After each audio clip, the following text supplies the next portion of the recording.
ఓం శుభంకర్యే నమః. 2024 ఫిబ్రవరి మాసంలో తులారాశి వారికి ఉన్నటువంటి గోచార ఫలితాలను తెలియచేస్తున్నాము. శ్రద్ధగా ఆలకించండి. ఈ మాసంలో ప్రతి పని కూడా ఆనుకూలంగా జరుగుతుంది. మీరు ఎక్కడా కూడా తొందరపాటుని ప్రదర్శించకండి. కొన్ని సందర్భాల యందు మీ ఏకాగ్రత చాలా ముఖ్యం. ఏకాగ్రత లేకుండా జరుగుతుందిలే అనేటువంటి ధోరణితో మీరు చేసేటువంటి పనులు మాత్రము మందగోటిగా ఉంటాయి. గృహ నిర్మాణ విషయంలో కానీ, కోర్టు వ్యవహారాల యందు కానీ భగవంతుని యొక్క అనుగ్రహం ద్వారానే మీరు విజయం పొందగలుగుతారు. గుర్తుపెట్టుకోండి. డబ్బున్నా, మీ పరపతి ఉన్నా అవి ఏవి కూడా భగవత్ అనుగ్రహం లేకుండా పూర్ణముగా మీరు ఫలితాన్ని పొందటానికి ఉపయోగపడం. ఇలాంటి విషయాల యందు కొంత సానుకూలముగా ఉండాలి. మీరు పైకి ఏదైతే చెబుతారో అదే పనిని చేయటంలో మీరు శ్రద్ధను చూపినట్లయితే విజయం వరించడం తథ్యం. చాలామంది మిత్రులు, మీరు కావాలి అనుకున్నటువంటి వ్యక్తులు మీకు సహాయం చేయటానికో, సలహాలు ఇవ్వటానికో మీకు ఉపయోగపడతారు. కాబట్టి ఎవరిని కూడా ద్వేషభావనతో చూడవద్దు. ప్రతి ఒక్కరూ చెప్పిన దానిని ఆలోచించండి. చివరికి మీకు ఏది అనిపిస్తే అది చెయ్యండి. అతి ముఖ్యంగా మీరు చేసేటువంటి పనుల్లో తులారాశి జాతకులు వివాహమై ఉంటే భార్యకి కానీ ఒక్కసారి మీరు చేసేటువంటి వ్యవహారాల గురించి సవిస్తరముగా తెలియచేసి తన యొక్క నిర్ణయాలని తీసుకుని పనిని చేయటం అనేటువంటిది మంచిది. అలాగే వివాహము కానటువంటి వారు తల్లిదండ్రుల యొక్క నిర్ణయము కానీ, కుటుంబ సభ్యుల యొక్క నిర్ణయాన్ని కానీ తీసుకుని ఏదైనా మీరు వ్యవహారం చేసినట్లయితే విజయం తథ్యం.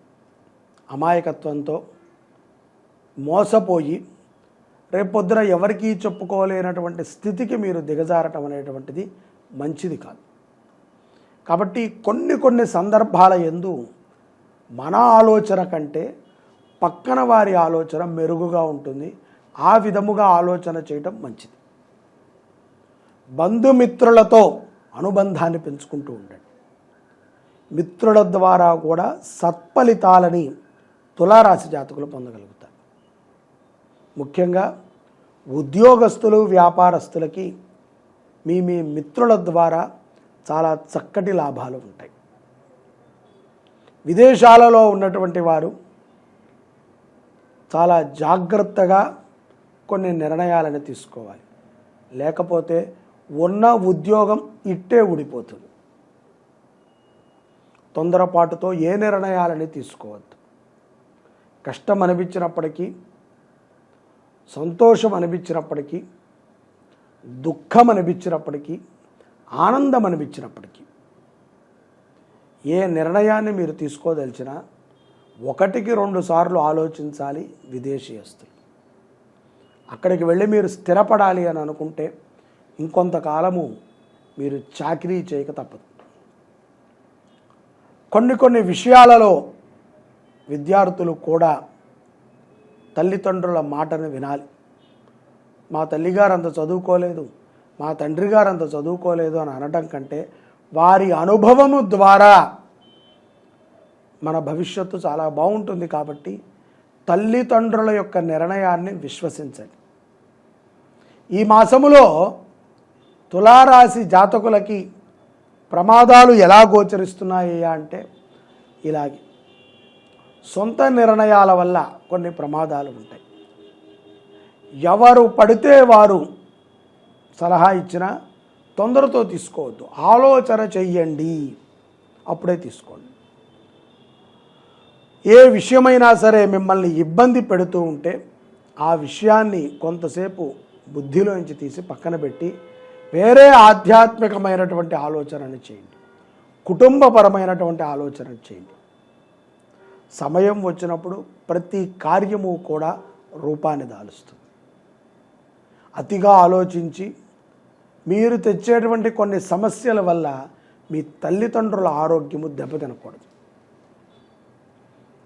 కాబట్టి నిదానముగా వ్యవహారాలను పూర్తి చేసుకోగలిగితే విజయం మీ వైపు ఉన్నట్టు. అలాగే అమావాస్య తరువాత ద్వితీయార్ధములో ఈ యొక్క తులారాశి జాతకులకి ఆవేశం పెరిగేటువంటి సందర్భాలు గోచరిస్తున్నాయి. ఈ ఆవేశం పెరిగిపోయి ఇష్టానుసారంగా కోపం రూపంలోకి వెళ్ళి చెల్లెలపైన, భార్యపైన, తమ్ముడిపైన చికాకు. ఎవరికి ఎందుకు చికాకు వస్తుంది? చేయలేని వాడికే చికాకు వస్తుంది. చేసేవాడికి చికాకుతో పనే ఉంది, వాడి పని వాడు చేస్తాడు. కాబట్టి చికాకుని తగ్గించుకోండి, కోపాన్ని తగ్గించుకోండి.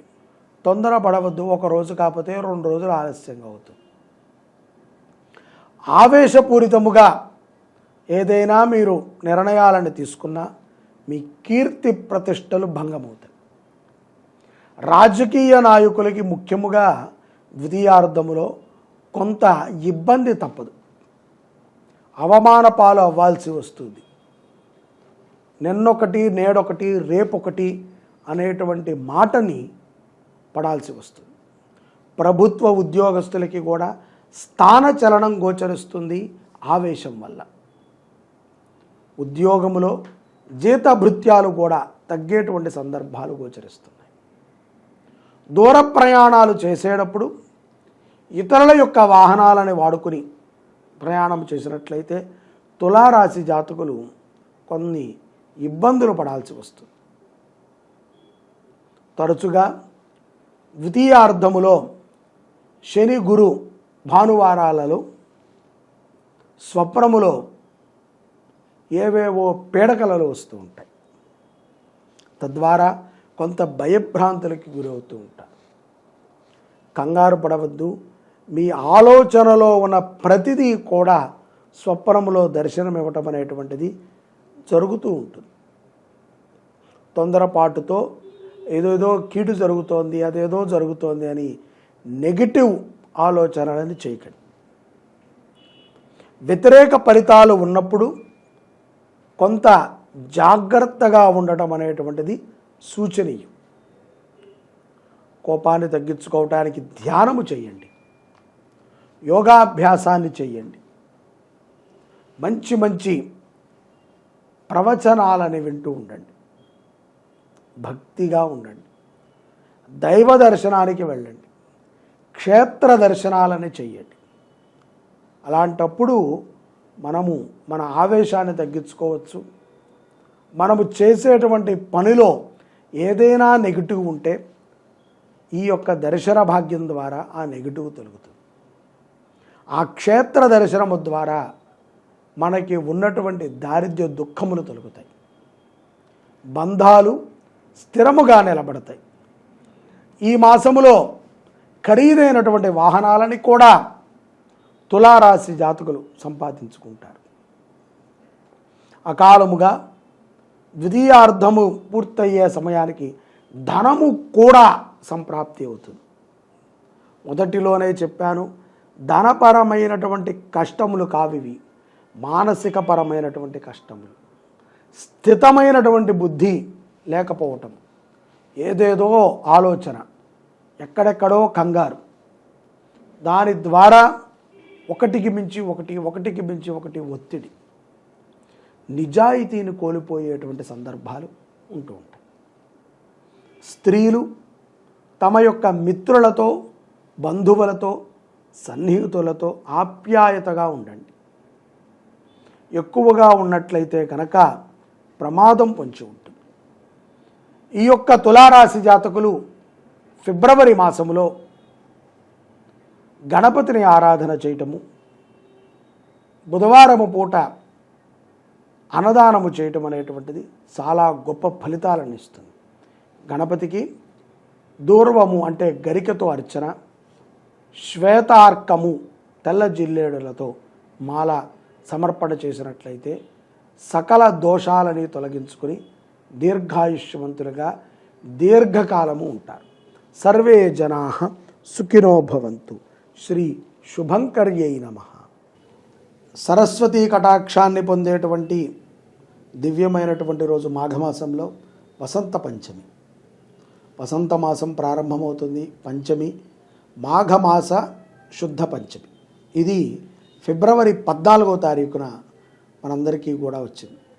ఈ వసంత పంచమి రోజున పిల్లలందరూ కూడా సరస్వతి అమ్మవారికి పూజ చేయటం, సరస్వతి స్తోత్రాన్ని చదవటం, బీజాక్షరాలని దిద్దటము, స్తోత్ర పారాయణలు ఇవి చేయటము ద్వారా చాలా విశేషమైనటువంటి పుణ్యం.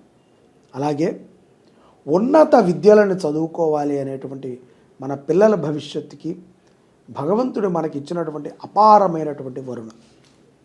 ఈ కరుణం ఏమిట్రా అంటే వసంత పంచమి రోజున సరస్వతి అమ్మవారికి పూజ చేయటం, దక్షిణామూర్తికి పూజ చేయటం, హోమం చేయటం, మన పిల్లల చేత దేవాలయ దర్శనాలని చేయించటం, తద్వారా బుద్ధి దోషములన్నీ కూడా తొలగి ఆ సరస్వతి కటాక్షాన్ని మన పిల్లలు పొందగలుగుతారు.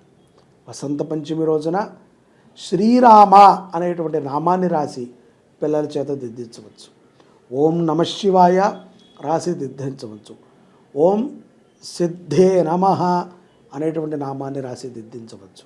లేకపోతే ఓం సరస్వత్యై నమః అనేటువంటి నామాన్ని రాసి దిద్దించవచ్చు. తద్వారా పిల్లలకి ఎంతో మేధశక్తి పెరుగుతుంది.